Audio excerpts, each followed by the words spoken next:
বসে আছে না না? কথা বলেন, রাগ করতেছেন? টাকা কত লাগে তোমার? কত লাগে?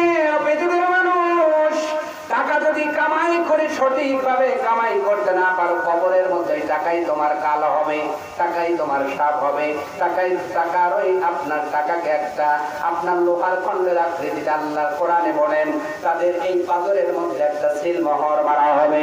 আমার মায়েরা, অতএব সম্পদ কোন পথে আয় হয় এইটা কিন্তু হিসাব রাখতে হবে। খবরদার, তোমার আমার সম্পদের মধ্যে এক টাকা যেন হারাম না মিশে যায়, কারণ হারাম করদের জন্য আল্লাহ জান্নাত হারাম করে দেবে। এবার বলেন, সমাজের মধ্যে হারাম খোর বাড়ছে না কমছে? কথা বলা লাগবে। হারাম টাকায় এদিক দেখতেছে না,